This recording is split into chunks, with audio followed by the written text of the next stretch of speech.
Já estamos de volta, gente. Vamos lá, vamos falar sobre assunto bom. Vamos começar a semana já no pique, né? Fazendo o Tico e o Teco pensar, né? Tá aqui comigo o Júnior Braza, ele que é diretor da Gênios Publicidade, né? Você escuta sempre falar aí das grandes agências que nós temos aqui. O Júnior Braza é de uma dessas grandes agências que nós temos aqui. E ele também é presidente do Sinapro, Sindicato das Agências de Propaganda de Mato Grosso, e também é um dos diretores da FENAPRO, que é a Federação Nacional das Agências de Propaganda. Tudo bem? Bom dia, Júnior. Bom dia. Prazer, viu, ter você aqui. Júnior, quando a gente fala de sindicato, quando a gente fala da federação, não tem como se fazer um trabalho isolado, né? Na propaganda, ou no jornalismo, ou em qualquer setor. Você tem que estar, né, em coesão com o restante, né? Os interesses do mercado publicitário são coletivos, né? São de todas as agências. Existe muita coisa que interfere diretamente no nosso negócio. A legislação da propaganda no Brasil, ela é uma das melhores do mundo, é uma autorregulamentação. O próprio mercado regulou esse formato e depois virou lei. E, infelizmente, vira e mexe, algum setor quer interferir e mudar isso. Nós já tivemos problemas no Congresso de quererem mudar a lei da propaganda sem muita informação, e isso pode causar um caos no nosso mercado, né? Então, a FENAPRO, os sindicatos estão sempre atentos a isso, estão sempre defendendo o nosso formato, que é um formato que favorece veículos, agências, anunciantes, ou seja, todo o mercado está favorecido. Então, você mexer nisso pode causar um problema muito sério e um desequilíbrio, né? E também nós temos muitas licitações públicas no Brasil inteiro, e cada sindicato é responsável pela sua região ali de fiscalizar e de tentar conduzir, dar um auxílio às entidades para que ocorra com transparência, com equilíbrio, com seriedade, para que vença de fato a melhor agência, a licitação não tenha direcionamentos.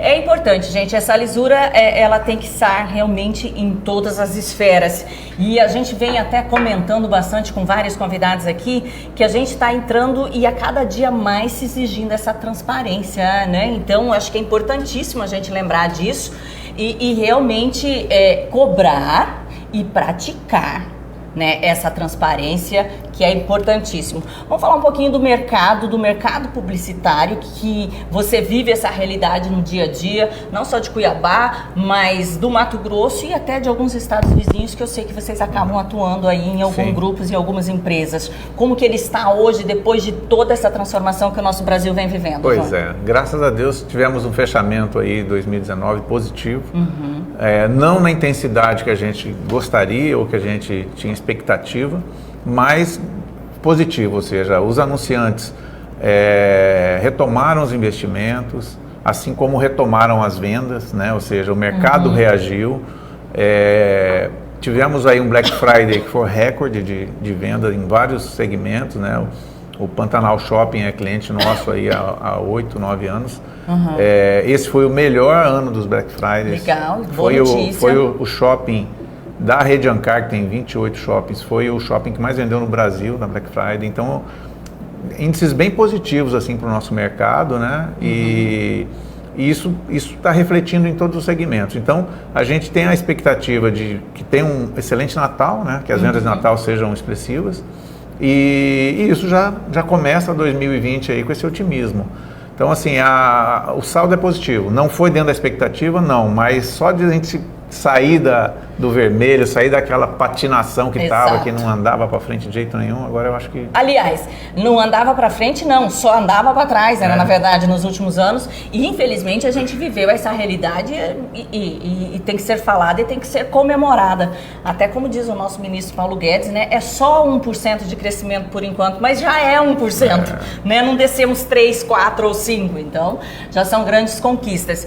E o mercado do Mato Grosso, mais especial, o Brasil todo diz que nós temos uma crise menor do que foi acometida em outros estados. Você também, como publicitário, sente isso e concorda com isso? Concordo.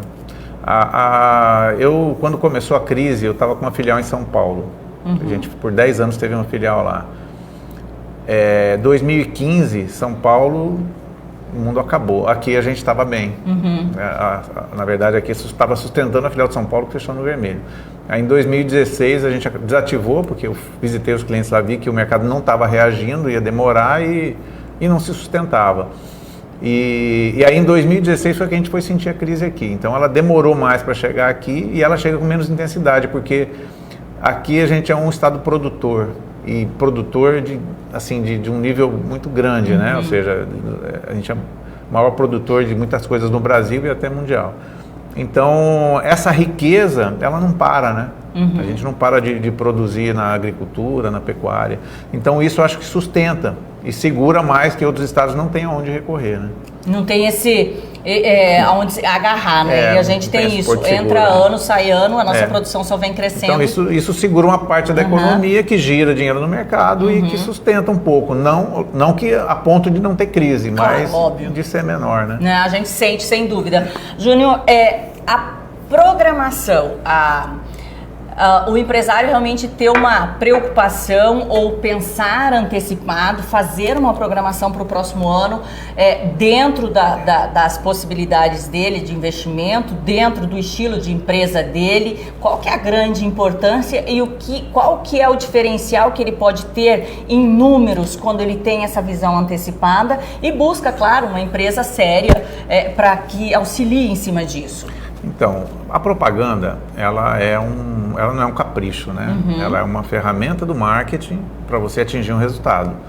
Em geral, o resultado é venda, é crescimento, né? Em alguns casos é fortalecimento de marca, mas em geral os anunciantes precisam de vender mais e se apoiam na propaganda para isso.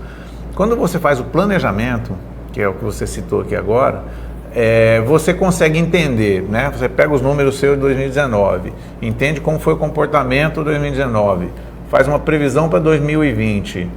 Geralmente se projeta um crescimento, né? Por mais pessimista que seja, um pequeno crescimento toda a empresa projeta. Em cima do valor que você pretende faturar em cada mês, você vai ter que tirar ali 3%, 2%, dependendo do segmento, para o marketing. E aí é hora de você chamar a tua agência e falar assim, bom, eu tenho essa verba aqui para cada mês, meu planejamento do ano é faturar tanto, então eu vou ter isso aqui para a agência, e a agência planeja o que vai ser feito em cada mês, estudando o que deu certo nos anos anteriores, discutindo com o próprio anunciante, e aí você já cria todas as campanhas, ou do primeiro semestre, ou do ano inteiro, já pré-aprova, já negocia os investimentos com os veículos, que você consegue vantagens absurdas quando você faz um contrato anual, mas é absurda mesmo, né? Investimentos caem em torno de 30%. Então, assim, o benefício é muito grande para o anunciante, sem dizer que você trabalha planejado. Uma coisa é seu concorrente fazer uma ação e você ter que reagir, aí você chama, pelo amor de Deus, minha venda caiu porque meu concorrente fez isso, o que eu vou fazer agora? Aí você tem que fazer uma emergência. Aí você cria rápido, sem muita técnica, né? Você faz o que você pode. Já não Quando tem você planeja, né? É o concorrente que corre atrás de você. Exatamente. Você sai na frente, você propõe o diferencial, você propõe a inovação no mercado e deixa o concorrente correr atrás. Então, é óbvio, um planejamento de 6 meses, de 12 meses, lá no meio dele, pode acontecer de falar, cara, a gente planejou para abril tal coisa, mas o mercado reagiu dessa forma, precisamos rever. É óbvio que ele é revisto, é repensado, porque nada é gravado antes. Né? Você cria e fica esperando o momento certo para ir soltando. E quando precisa, você vai ajustando o motor com o carro andando. Existe isso é muito importante a gente lembrar, gente, que não é porque você criou esse planejamento que você fala assim, agora eu estou engessado. Não, ao contrário. O planejamento, ele já te dá essa flexibilidade que se você tiver que dar uma mexida, você já tem parte dele pronto, então facilita a sua vida. Tem muitos empresários que às vezes acham que, mas o meu faturamento não chega a ponto de eu poder tirar esses 2%, 3% para fazer esse investimento, ou o meu faturamento, eu mesmo consigo definir minha mídia sozinho, então não preciso de agência. Esse é um erro que a gente comete como empresário? Eu não diria que seja um erro. Eu acho que um erro é não anunciar. Eu acho que dependendo do tamanho da empresa, se você quer tocar sua própria rede social, se você quer fazer algum tipo de investimento, um patrocínio, alguma coisa em um veículo, um anúncio de rádio, É normal as empresas começarem com pequenos investimentos e às vezes sem agência. A falta da agência, ela tira da tua propaganda a técnica. Então, às vezes você vai estar anunciando errado, você vai estar escolhendo caminhos onde o reflexo pode ser menor. Qual que é a diferença? O Washington Oliveto ele tem uma colocação muito inteligente para definir isso. Nós temos o meio, que são os veículos de comunicação, e nós temos o conteúdo, que é a propaganda que você entrega. Ele fala que mais importante do que as flores é o cartão. Então, assim, você pode estar anunciando no melhor veículo. Se a comunicação não for boa, o resultado não vem. Você não atinge. Então, se você mandar um cartão errado, a moça não vai. Né? Não vai funcionar. Não vai. Então, é bem isso. A agência pode te dar a técnica para que a comunicação seja melhor, seja mais assertiva, seja focada no teu objetivo, né? E às vezes, quando você cria sem técnica, você vai ter resultado, mas o resultado às vezes não é tão eficiente. Eu trabalho às vezes com cliente direto e trabalho via agência também, e às vezes até comento com alguns parceiros, gente. Eu falo que eu já estive dos dois lados do balcão, como empresária, como lojista de shopping, por exemplo, e usava da mídia, e hoje eu estou no papel inverso. Então, na verdade, você acaba tendo uma noção de ambos os lados. E eu sempre falo que toda propaganda dá resultado. Umas mais. Verdade. E outras menos. Ou umas positivas. Sim. E outras, né? Você pode dar um tiro no pé também. Então, são coisas assim que realmente você tem que avaliar. E se você se sentir meio em dúvida, busque auxílio. Auxílio de um publicitário, de um jornalista, de um advogado, de um arquiteto, gente, não dispensem, porque esses assessores são de fundamental importância. Eu até vou relatar alguns casos que eu já vi aqui. O anunciante faz uma campanha, tem sucesso na divulgação e a equipe de venda não está preparada. Também. Aí você queima o nome da tua empresa porque o cliente é mal recebido, chega lá, pergunta de algo que ele viu na mídia, o vendedor não está sabendo. Outra coisa é o anunciante anunciar e não ter um estoque adequado. Aí ele tem um sucesso, chega lá, não tem produto, acaba rápido, aí você queima o nome da tua empresa. Então, esse cuidado é muito importante. E a agência também vai te auxiliar. Você está preparado? Vamos treinar a tua equipe, vamos mostrar o filme para todo mundo antes de colocar no ar. Importantíssimo isso. Você tem que ter a retaguarda pronta, né? Essa comunicação interna, gente, é de fundamental importância. E aqui, infelizmente, já aconteceu de eu chegar e falar, mas que campanha que você viu? Né? Então, é um cuidado que você tem que ter. Eu já vou deixar um convite para você voltar mais vezes para a gente falar mais sobre esse assunto, até para a gente ir desmistificando tudo isso, entendeu? Porque são dúvidas realmente que pairam aí no dia a dia. Eu quero falar um pouquinho com você sobre essa realidade do próximo ano. A primeira campanha com essa nova fase do Brasil, que vem aí para prefeitos, vereadores, né? E, de repente, novidades aí também com a gente. Como que o mercado está vendo isso hoje? Então, a eleição é um mercado que particularmente eu atuo há mais de 20 anos. Nós já fizemos lá 17 campanhas majoritárias e é um mercado muito rico e promissor. O que acontece é que a legislação brasileira, ela muda para cada eleição.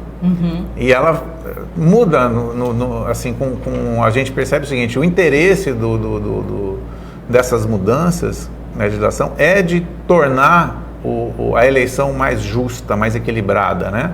Porque às vezes o poder econômico pode desequilibrar uma campanha e alguém ganhar a eleição não porque é o melhor candidato, mas porque tem mais dinheiro. Só que quando nessa busca prejudica muito a comunicação, porque eles começam a achar que o dinheiro da campanha está indo para a comunicação. A comunicação, ela não pega a maior parte do dinheiro, mas a comunicação, ela é cara.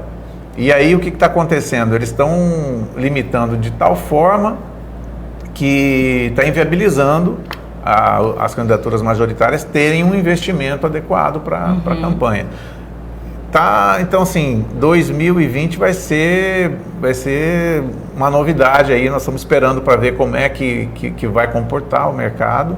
Já foi muito difícil no ano 2018, foi uma eleição que estava todo mundo meio perdido, até que o próprio judiciário, né, do TRE, a gente tinha dificuldade para entender a interpretação de cada coisa, o uso das redes sociais antes do período eleitoral, ele é permitido, mas não pode impulsionamento. Mas impulsionamento faz parte. Aí a maioria impulsionou, alguns não impulsionaram, respeitando a legislação. Aí depois isso não virou nada, quem impulsionou ficou com benefício. Ficou por isso mesmo. Não teve uma fiscalização mais efetiva. Foi falado que não podia, mas ninguém foi para cima de quem fez. Então, assim, é importante que a regra seja igual para todos. É importante que eu acho até que o fato de você liberar impulsionamento para todos, isso não afeta o poder econômico, porque o impulsionamento, se você põe demais, ele para de dar efeito. Tem um limite, entendeu? Não adianta você...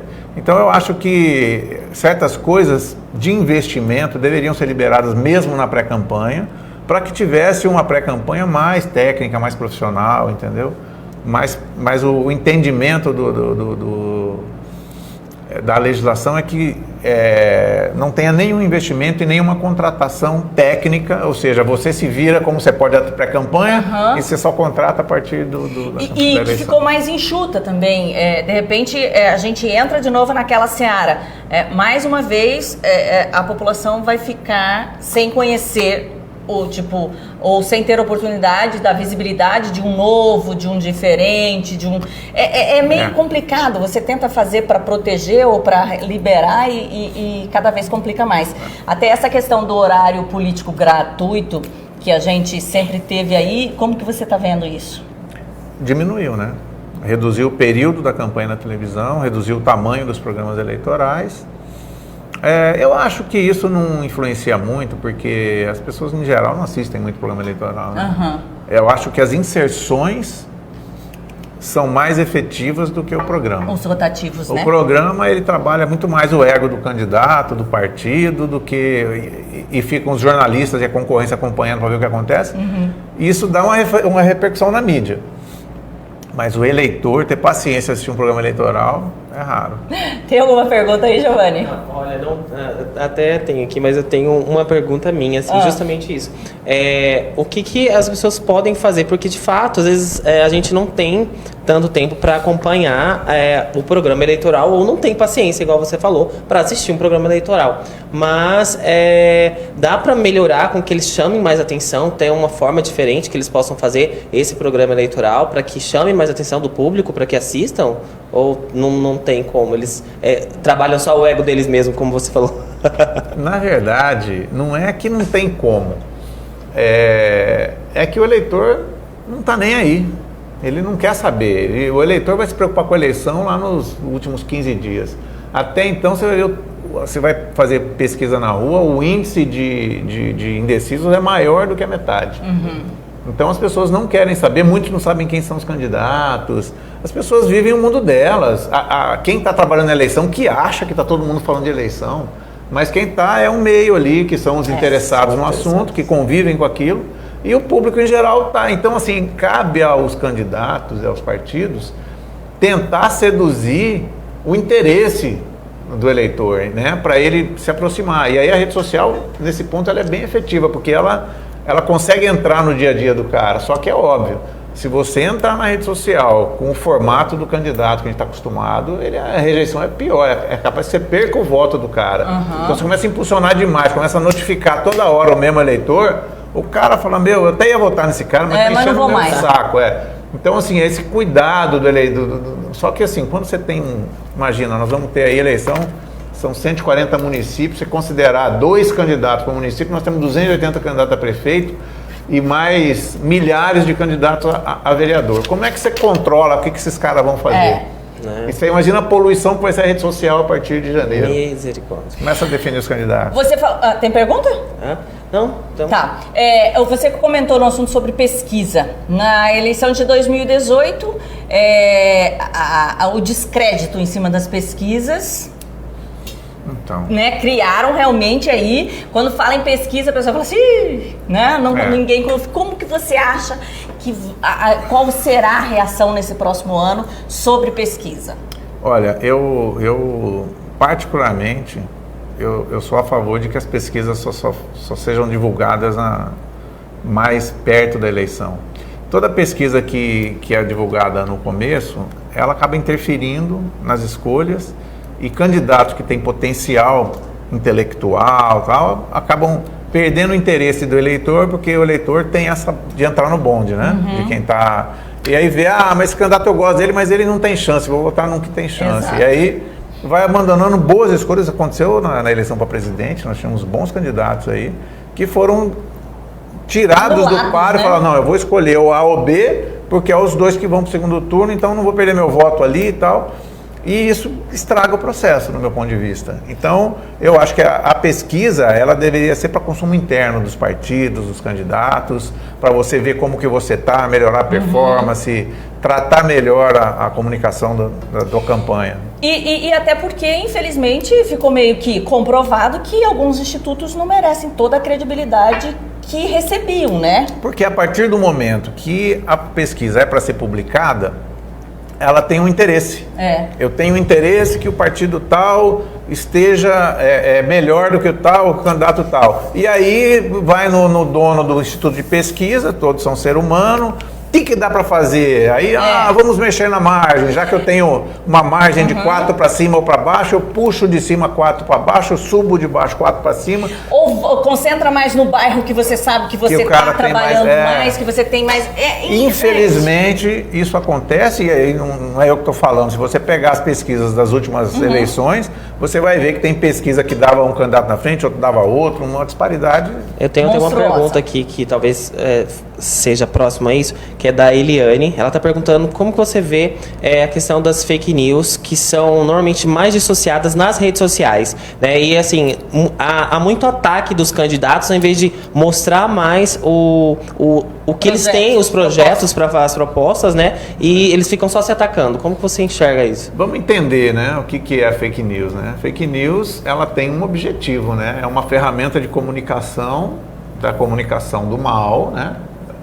Que ela é usada com um objetivo. Então, se eu sou candidato e tem um candidato que está na minha frente e o cara não tem defeito, não tem o rabo para pegar para denunciar ele em alguma coisa, aí vamos criar uma fake news. Vamos falar que ele tem um problema lá, que ele traiu a mulher, aparece uma mulher que ninguém sabe quem que é, que fala que teve um filho dele, lá, coloca isso na mídia, vira uma notícia. O cara vai começar a perder eleitor até que ele consiga convencer a todos que aquilo é uma fake news, que não é verdade, que o cara já perdeu aí X% dos seus votos, entendeu? Ninguém sabe de onde que veio, quem ganhou o benefício? Alguém ficou com o benefício daqueles votos, né? Então, assim, isso é a fake news, ela tem um objetivo, ela é um comitê da maldade e ela é usada para destruir adversários injustamente.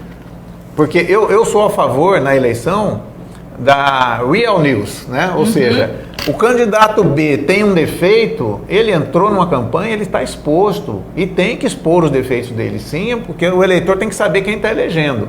E aí sim, se eu pegar que você tem uma amante, teve uma traição e colocar isso na mídia, faz parte do jogo, se isso for verdade. Porque é o teu caráter que está ali sendo exposto para o eleitor. Agora, quando você faz a fake news, aí você está jogando sujo. Infelizmente, isso não é um privilégio do Brasil, né? Isso no mundo inteiro está acontecendo. É uma coisa que não tem freio. Por mais que a legislação queira falar, não, nós vamos punir, não tem como. Porque o cara pega, arruma um site lá na Coreia, publica de lá para cá, você não acha o rabo, você não vê quem fez, é difícil você pegar. Então, infelizmente, a gente vai continuar convivendo. Eu acho que cabe ao eleitor entender o seguinte, quando começa um candidato a ser muito bombardeado, fique atento, vá atrás da informação, porque nem sempre é verdade e muitas vezes não é verdade. Né? Para a gente fechar aqui, gente, até porque o nosso tempo é curto, você acha que vai haver muitas mudanças? E existe uma polêmica aí também, já que a gente está falando de eleição, sobre o número de mulheres candidatas, principalmente nos cargos majoritários. Apesar de que mesmo para vereador você pega, nós não temos uma vereadora aqui em Cuiabá, temos? Acho que não, atualmente, né? Eu acho que não. Tinha, né? Tivemos várias. Então, assim, como que você vê? Você acha que vai realmente ter um aumento considerável e essa campanha ela vai ser tocada com um pouquinho mais de transparência ou a gente vai repetir ou vai continuar vendo o que a gente sempre vê? Olha, eu sou meio polêmico nessa questão. Porque o que está acontecendo no Brasil? A legislação está impondo que tenha candidatas mulheres, mas as mulheres não querem ser candidatas. Aí o partido fica desesperado atrás de mulher que não quer, eles fabricam candidatas para poder cumprir cota e depois são punidos porque aquela mulher não era candidata, ela só botou o nome. Foi usada, que não sei o quê, que não sei o quê. Então, assim, eu acho que obrigatoriedade não funciona. É a mesma coisa que se pegar uma profissão que tem pouca mulher, igual piloto de trator, piloto de avião, e obrigar, não, tem que ter 50%. Não, mas não tem mulher que tem interesse em ser piloto de avião. Né? Nós temos aí 2, 3% de mulher que quer ser piloto de avião. Não adianta a lei obrigar a ser meio a meio, entendeu? Então, é a mesma coisa. Eu acho que na política, certas coisas não precisam de interferência, é espontâneo. As famosas cotas, eu acho que não funcionam em geral, né? Em geral, essa obrigatoriedade, porque política não é para ser profissão, para começar, né? Política é para ser dedicação. É uma entrega, né? É uma entrega.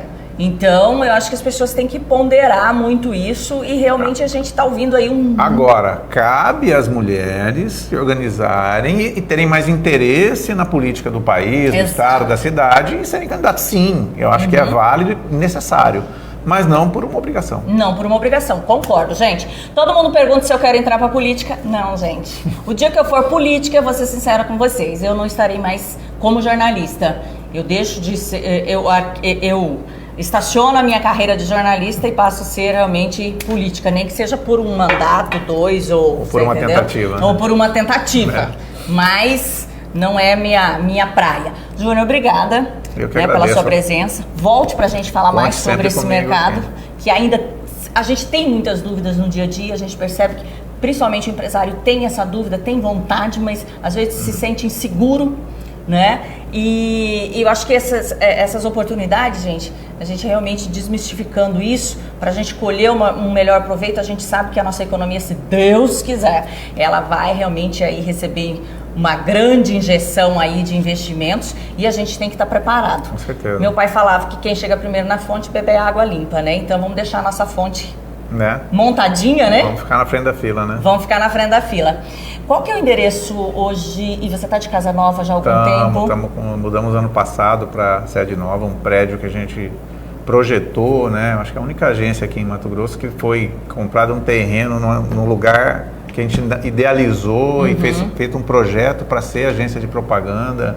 Visitei agências do Brasil inteiro para montar o nosso projeto. Mudamos 8 vezes o projeto. E a gente está ali na Avenida Antártica, no Santa Rosa, número 1111. E vale a pena lá, quem é anunciante, quem é estudante de comunicação, fazer uma visita, mesmo que for só para conhecer, porque a gente fez um projeto bem inovador, bem interessante. Vocês estão de parabéns, tá? Obrigado. E, gente, pensando numa agência de publicidade, nós temos boas agências, bons profissionais. Hoje a gente está apresentando aqui o Júnior Brasa, mas a gente tem um leque de bons profissionais aqui em Cuiabá e que vale a pena ser consultado, tá? Um bloquinho, 2 minutinhos, tô de volta.